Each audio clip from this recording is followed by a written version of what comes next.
Lovely friends, this is Pooja and welcome to my YouTube channel.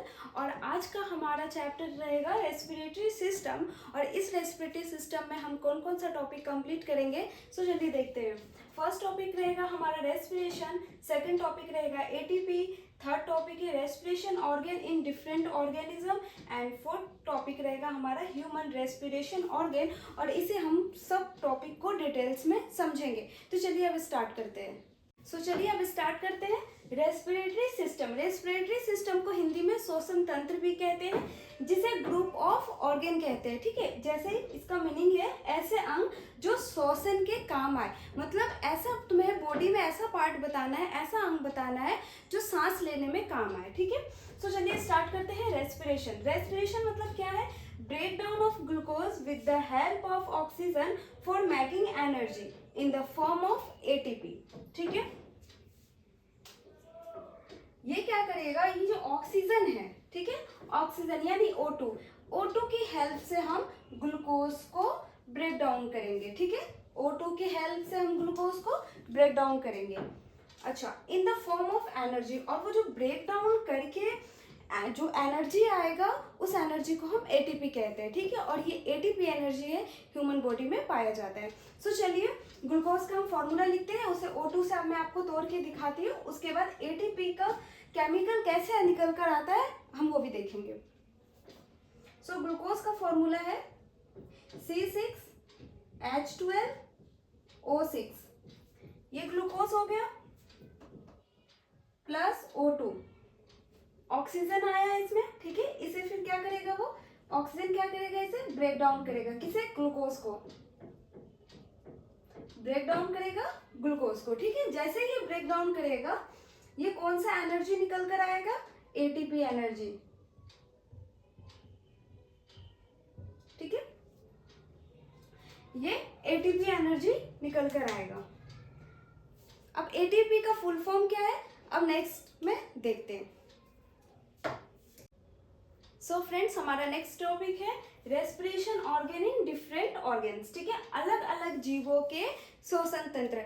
अब ऐसा तो जरूरी नहीं है कि हम नोज से सांस लेते हैं तो इंसेक्ट्स हो या बर्ड्स हो या आप कुछ भी मान लीजिए, जैसे रेप्टाइल्स हो, तो ये जरूरी तो नहीं है कि वो भी नोज से ही अपना रेस्पिरेशन करता हो। तो हम ये देखेंगे कि जो अलग अलग टाइप्स के जो ऑर्गेनिज्म है वो किस तरीके से रेस्पिरेशन करता है। तो चलिए स्टार्ट करते हैं। जैसे फिश, फिश तो चलिए नॉर्मल है, वो सभी को पता है कि फिश किससे रेस्पिरेशन करता है? गिल से। ओके, और बर्ड्स अगर किसी को पता है तो वो कमेंट कीजिए, मैं चेक करूंगी आप लोगों का कमेंट। ठीक है, सो बर्ड्स किससे? लंग से रेस्पिरेशन करता है। ठीक है, कॉकरोच, एनी आइडिया? कॉकरोच किससे रेस्पिरेशन करता है? ट्रेकिया से। अच्छा, ट्रेकिया में बता दूं क्या होता है? ये वाला जो पार्ट है ना, ये इसे ट्रेकिया कहते हैं। ठीक है, सो जो कॉकरोच है वो ट्रेकिया से रेस्पिरेशन करता है। अच्छा, अर्थवर्म बताइए किससे रेस्पिरेशन करता है? ये स्किन से करता है। मतलब उसके बॉडी में जितने भी स्किन से उसका बॉडी ढका हुआ है, वो पूरा का पूरा वो बॉडी का स्किन जो है वो सभी से वो रेस्पिरेशन करता है। ठीक है, फ्रॉग, फ्रॉग लंग से एंड स्किन से। ठीक है, फ्रॉग जो है वो एम्फीबियन भी है। एम्फीबियन मतलब ये एक ऐसा प्राणी, एक ऐसा जंतु है जो लैंड में भी रहता है एंड वाटर में भी रहता है। अब क्रोकोडाइल का भी एग्जांपल ले सकते हैं, वो लैंड पे भी रहता है एंड वाटर में भी रहता है। ठीक है, अब आते हैं नेक्स्ट, बेबी ऑफ फ्रॉग। अब तो ये पता है कि हाँ, फ्रॉग जो वो लंग्स एंड स्किन से लेता है, रेस्पिरेशन करता है। ठीक है, सो बेबी ऑफ फ्रॉग शायद वो भी इसी से करता होगा, but no, baby of frog जो है वो भी गिल से ही रेस्पिरेशन करता है। ठीक है, शायद आपने फर्स्ट टाइम सुना होगा कि बेबी ऑफ फ्रॉग जो है, मतलब फ्रॉग के जो बेबी है, बच्चे हैं, वो गिल से रेस्पिरेशन करता है। लिजार्ड, ये लंग से रेस्पिरेशन करता है। ठीक है, सो चलिए हम नेक्स्ट टॉपिक पे चलते हैं। चलिए स्टूडेंट, हमारा नेक्स्ट टॉपिक है ह्यूमन रेस्पिरेशन ऑर्गन। ठीक है, अब ह्यूमन किस तरीके से रेस्पिरेशन करता है हम अभी वो देखेंगे। वैसे तो नॉर्मली हमें पता है कि वो नोज एंड माउथ दोनों से करता है, ठीक है। तो फिर भी हम इसके बारे में पूरा डिटेल पढ़ेंगे, ठीक है। देखिए ये एयर है, एयर नोज से भी लिया जाता है और एयर माउथ से भी लिया जाता है, ठीक है। नोज, माउथ, ठीक है, लंग्स,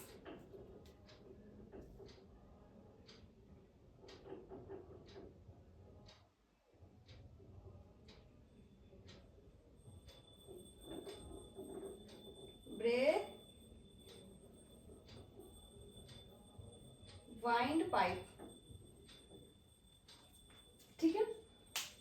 तो एयर है यानी ऑक्सीजन है, तो हम उसे नोज से भी लेते हैं और माउथ से भी लेते हैं। जब हम नोज और माउथ से लेते हैं तो हमें ये वाइंड पाइप से होते हुए ये किसकी तरफ जाता है, ये लंग्स की तरफ जाता है, ठीक है। तो इसमें क्या है कि मैं छोटा सा ये जो डॉट दिख रहा है आपको, तो मैं आपको ये बता दूं कि देखिए जब हम खाना खाते हैं, फूड खाते हैं, ठीक है, तो फूड खाते समय क्या होता है कि जैसे ही हमारा फूड यहाँ पे जाता है तो हमारी जो सांसें होती है वो थोड़ा सेकंड के लिए वो बंद हो जाती है, ठीक है। क्यों? क्योंकि अगर जब सांसें भी चलेगी और आप फूड भी खाएंगे तो उससे क्या होगा कि फूड अंदर नहीं जाके वो रिटर्न बाहर फेंक देगा, ठीक है।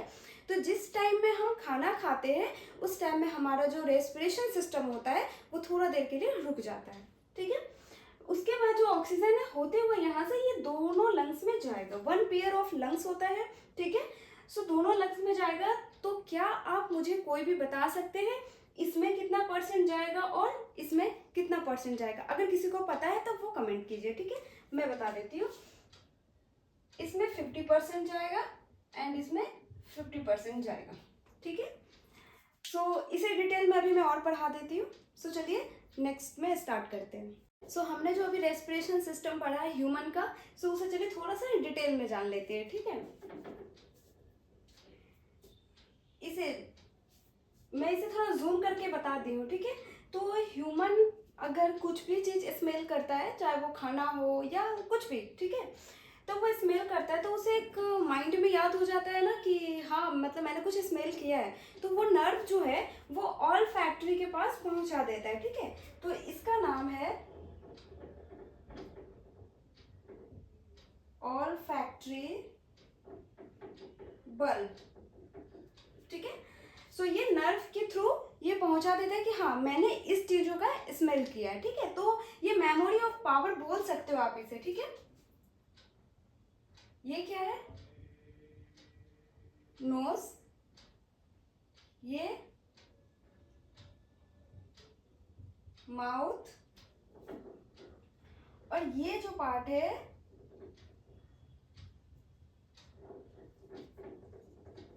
नसल कैविटी, ठीक है। ये पार्ट है ट्रेकिया, ये लंग्स, ठीक है। ये जो डिवाइड होता है ना, ये जो डिवाइड है इसे हम बोलते हैं ब्रोंची, ठीक है। ओके, हमारा लंग्स के नीचे एक होता है जिसे हम सांस लेते हैं, ठीक है। तो जैसे हम सांस लेंगे तो ये है ऊपर चला जाएगा, जैसे ही छोड़ेंगे ये नीचे आ जाएगा, ठीक है। तो इसे बोलते हैं डायफ्राम,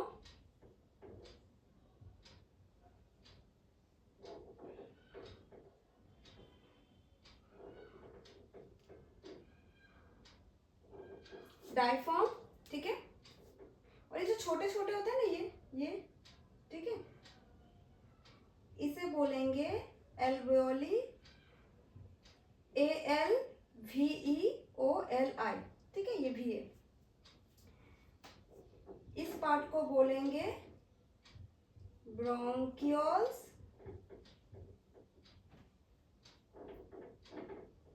ये है लैरिंग्स। अच्छा, लैरिंग्स को एक वर्ड और भी बोलते हैं, साउंड बॉक्स। साउंड बॉक्स, ये कौन सा साउंड बॉक्स है? यहाँ पे होता है, हम जो गाना वगैरह गाते हैं ना तो यही से होता है, ठीक है। फेरिंग्स हो गया, ठीक है, देख लीजिए आप एक बार। सो नेक्स्ट अब ह्यूमन रेस्पिरेशन ऑर्गन को थोड़ा सा और डिटेल में समझेंगे कि कौन सा ऑर्गन कैसा काम करता है, ठीक है। सो चलिए, फर्स्ट है एयर। एयर हम किससे, नोज से लेते हैं, ठीक है, जिसे हिंदी में नाक कहते हैं, ठीक है। फिर नोज के अंदर क्या आता है, नसल कैविटी, जिसे नाक की गुहा कहते हैं। नाक की गुहा मीन्स ये अंदर, ठीक है। फिर ये जो है नसल कैविटी है 2 पार्ट्स में डिवाइड हो जाता है, ठीक है। फर्स्ट है ऑल्फैक्टरी, जो भी मैंने आपको बताया है, ऑल्फैक्टरी बल्ब जो स्मेल को याद करने में मदद करता है। जब भी हम स्मेल लेते हैं तो उसे माइंड में वो मेमोरी की तरह फिट कर देता है, ऑल्फैक्टरी। और दूसरा है सीलिया। सीलिया क्या है, हमारा जो नोज में हेयर होता है ना छोटा छोटा, उसे ही सीलिया बोलते हैं। जैसे हम सांसें लेते हैं, ठीक है, तो धूल हो गया, मिट्टी हो गया, मतलब थोड़ा बहुत गंदगी हो गया, तो वो सांसें के थ्रू वो जाता है। तो सीलिया जो है, जो स्मॉल छोटा सा हेयर होता है नोज में, तो वो क्या करता है, वो गंदगी छानने में मदद करता है, ठीक है। मतलब जो धूल मिट्टी है वो अंदर जाने नहीं देता, वो हेयर है वो रोक लेता है उसे। अच्छा, सीलिया में ना एक चिपचिपा टाइप का एक पदार्थ भी होता है, एक चीज होता है जो अंदर तक नहीं जाने देता। सिर्फ इसमें हेयर का ही काम नहीं होता है, वो चिपचिपा जैसा होता है, तो वो वहीं पे यहीं पे वो रोक लेता है, ठीक है। सो चलिए नेक्स्ट देखते हैं। इसका काम है स्मेल को लेना, जिसे हम हिंदी में सुगंध कहते हैं, ठीक है। सीलिया ये है आपका नसल हेयर,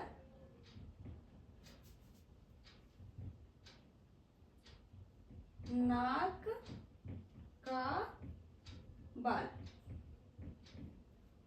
वायु को छानने में मदद करता है।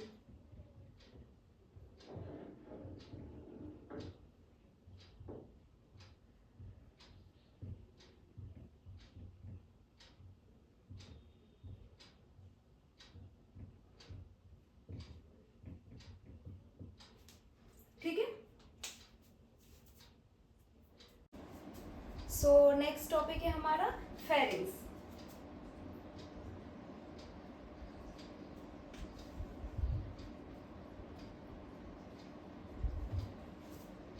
सॉरी, सो नेक्स्ट नंबर है हमारा फेरिंग्स, ठीक है।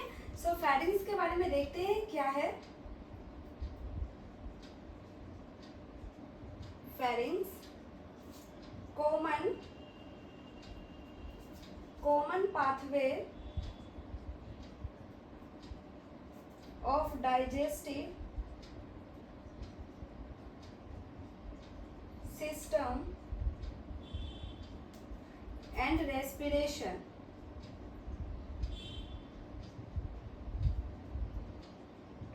देखिए फेरिंग्स क्या है, common pathway of digestive system and respiration, मतलब ये वाला पार्ट, ठीक है। तो ये कॉमन पाथवे किसका, जो हम फूड खाते हैं वो भी उसी वाइंड पाइप से ही जाता है, और जो रेस्पिरेशन करते हैं वो भी वाइंड पाइप से ही जाता है, ठीक है।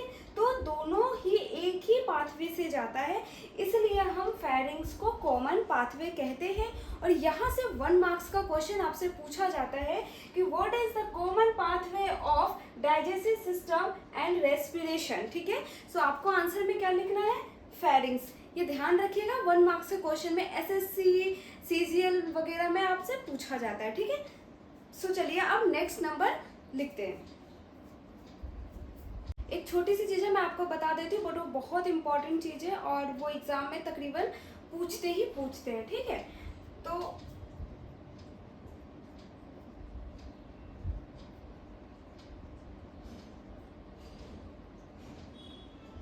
ओके, ड्राइंग पे मत जाइएगा क्योंकि ड्राइंग कुछ खास अच्छा नहीं है मेरा, बस आप थोड़ा सा समझने का ट्राई कीजिएगा, ठीक है। तो देखिए वैसे तो हमें टीचर क्या बोलते हैं कि ठीक है हमारा एक ही यहाँ पे एक ही पाइप है, उसी से हम सांसें भी ले रहे हैं, उसी से हम जब हम खाना खाते हैं तो वो नीचे डाइजेस्टिव सिस्टम में चला जाता है, ठीक है, मतलब एक सेम कॉमन पाथवे ही होता है। बट अगर आप और डिटेल्स में जाएंगे तो आपको पता चलेगा कि यहाँ पे 2 पाइप होता है, ठीक है, यहाँ 2 पाइप होता है, ठीक है। मैं ये थोड़ा सा डिटेल्स में जाके आपको बता देती हूँ। ये 2 पाइप होता है और इसी जगह जिसे हम साउंड बॉक्स लेरिंग्स कहते हैं, ठीक है। सो ये जो 2 पाइप है, इस पाइप को हम ओइसोफेगस कहते हैं, जिसे हिंदी में भोजन नली कहा जाता है। इसे साउंड बॉक्स और लेरिंग्स भी बोलते हैं। ध्वनि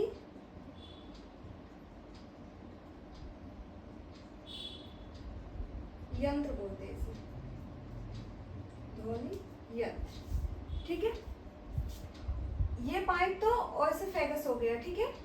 और जो दूसरा वाला पाइप है, ये इसे बोलते हैं एपिग्लोटिस, ठीक है, जो सांस लेने की नली होती है।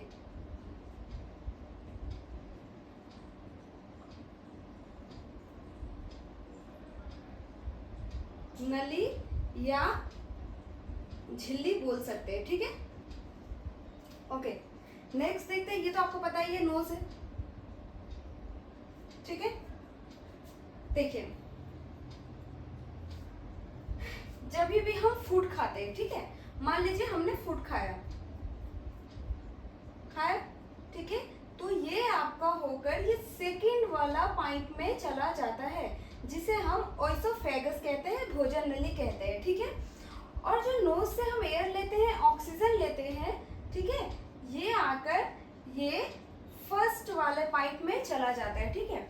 अच्छा, जैसे हम कभी कभी आपने देखा होगा कि जब हम भोजन करते हैं, जब हम फूड खाते हैं, तो क्या होता है कि अचानक से हम सरक जाते हैं, ठीक है। हमारे लैंग्वेज में तो सरक जाना ही बोलते हैं, और आप लोगों के लैंग्वेज में कह नहीं सकती। मतलब खाना खाया और वो गले में अटक गया, ठीक है। तो गले में अटकने का ये रीज़न होता है कि देखिए, कभी कभी जब हम फूड खाते हैं और हम सांसें भी लेते हैं और साथ साथ में जब हम बातें भी करते हैं, तो भोजन क्या होता है, यहाँ पे नहीं आके, सेकंड पाइप में ना आके, थोड़ा सा ये फर्स्ट पाइप में चला जाता है, जिसकी वजह से जैसे ही हम सांस लेते हैं वैसे ही हमें खांसी होने लगता है और खाना यहाँ पे जाके अटक जाता है, ठीक है। तो इसी वजह से हमारे जो बड़े बुजुर्ग जो कहते हैं कि कभी भी खाते समय बात नहीं करना चाहिए, वो एक यही रीज़न में से भी एक रीज़न है जो खाते समय बात नहीं किया जाता है, ठीक है। इसे कहते हैं ट्रेकिया, जिसे वायु नली भी कहते हैं हिंदी में, ठीक है। वायु नली, ट्रेकिया, जहाँ से हम ये वाला पार्ट है, वायु भी जाता है, ठीक है। सो चलिए आप नेक्स्ट नंबर पे चलते हैं, तो वो वाला समझेंगे अभी, ठीक है। पॉइंट देखते हैं किसके बारे में।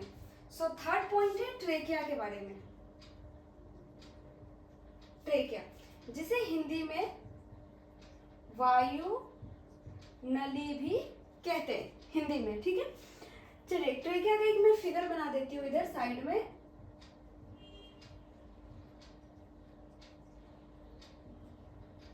अच्छा, जब भी आपने ट्रेकिया का फिगर देखा होगा, बुक्स वगैरह में देखा होगा, तो ट्रेकिया में आपने देखा होगा कि एक रिंग की तरह इसे ये कवर करके रखता है। एग्जाम में क्वेश्चन पूछे जाते हैं, इसलिए मैं आपको एक एक पॉइंट कवर करवा रही हूँ, ठीक है। सो ध्यान से आप पढ़िए। सो ट्रेकिया में जो ये रिंग टाइप्स के बने होते हैं, इसे बोलते हैं कार्टिलेज,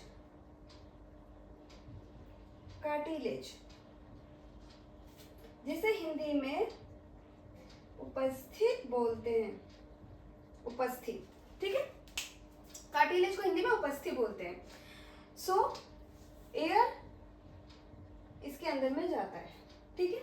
सो यहाँ से आपके कुछ इंपॉर्टेंट क्वेश्चन पूछ दिए जाते हैं। मैं यहाँ पे क्वेश्चन लिख देती हूँ। फर्स्ट ऑफ ऑल है कि ट्रेकिया का जो लेंथ है, ठीक है, ट्रेकिया का लेंथ कितना होता है।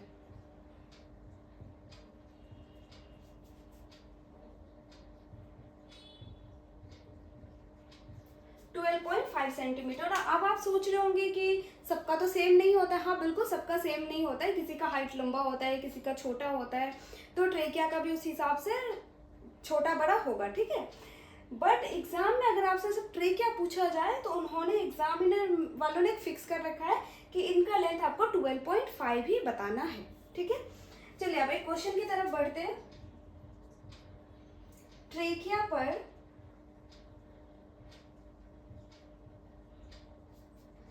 पर सी आकार के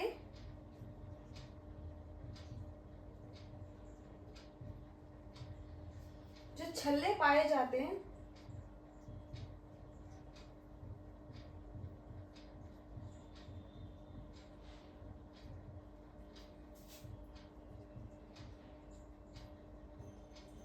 वो किसके बने होते हैं?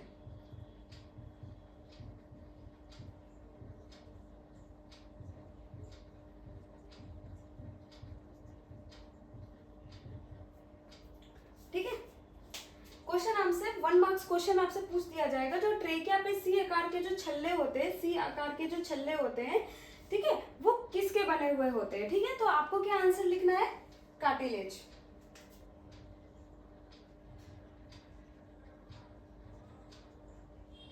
जिसे हिंदी में उपस्थि भी कहते हैं, ठीक है। अब नेक्स्ट क्वेश्चन, एक क्वेश्चन और है ट्रेकिया पे, वो भी क्वेश्चन पूछे जाते हैं, तो मैं आपको यहाँ पे लिख देती हूँ। ये जो कार्टिलेज है, ठीक है, ये किस चीज के बने हुए होते हैं?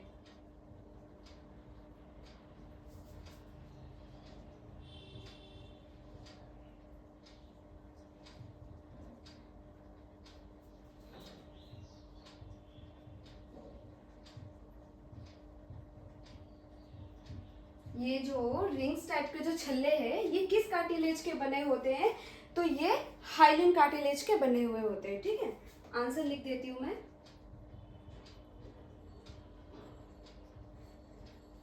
हिंदी भी लिख देती हूँ यहाँ पे।